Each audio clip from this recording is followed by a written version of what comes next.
This has just got to be the beginning or the tip of the iceberg. You've got to remember last year they came back deflated from a Socceroos World Cup campaign. There was a lot of criticism in regards to Ange Postecoglou and all this young blood coming through, but didn't these players really prove themselves? 10 goal scorers, 14 goals in the tournament. There has been a lot of talk about Tim Cahill and what he will do, but we have seen that players like Massimo Luongo, the future of the game is strong in Australia.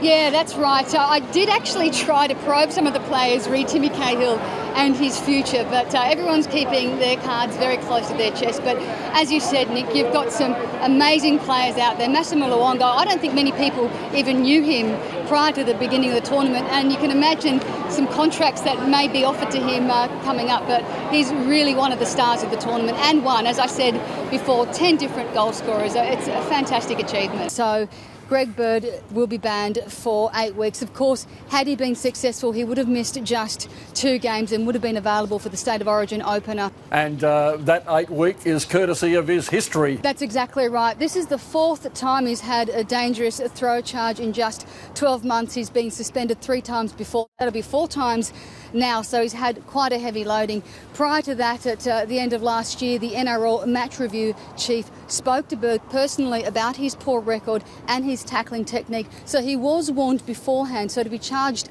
after that, it would have been unlikely that the NRL would have taken this charge lightly, and of course you can see the devastating consequences that do occur when these tackles go wrong, with Alex McKinnon, for example, last year suffering that broken neck. Daniela Intili reports. A handful of Waratahs players will now turn their focus to international duty, where they're hoping their success will help inspire the Wallabies to break a 12-year Bledisloe drought. It's looking like quite a task for the Tars. Jeremy, it's absolutely intimidating. They hold an 11-game unbeaten run against the Waratahs, including the 2005 and 2008 finals in Christchurch. The Crusaders are gunning for an historic 8th Super Rugby title, and what makes this matchup even all the more intriguing is that neither side has faced each other at all this season. The tumultuous NRL career of Todd Carney could be over after the Sharks tonight sacked their star playmaker over a lewd photo. The photo. Another great day for the Aussies in the cricket. Oh, Kumi, you can smell victory. Australia needs 4 wickets tomorrow to take a 2-0 lead in the Ashes series, with England grimly holding on in the second test at the Adelaide Oval. The NRL judiciary will convene tonight to consider a biting charge against Canterbury's James Graham. And Daniela, NRL, I guess it wouldn't be finals if there wasn't some controversy. That's right. I think Manly did deserve to win, but heartache for the Cowboys and the way it was won. The Sydney to Hobart began in 1945 when a group of Sydney yachtsmen planned a post-World War II trip down to Hobart. 66 years on, and this great race is not only an iconic part of Australian sport, it's ranked among the toughest in the world. Daniela Intili is at the SCG with all the details.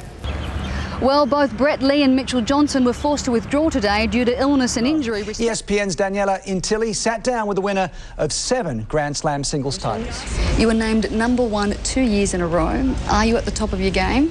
Always room for improvement. To ESPN's Daniela Intili. So the coach has come under some media scrutiny over his selection of overage players. What's your reaction to that? And Cricket Australia will announce squads tomorrow for the upcoming tours of England. Juanita? Thanks, Danny.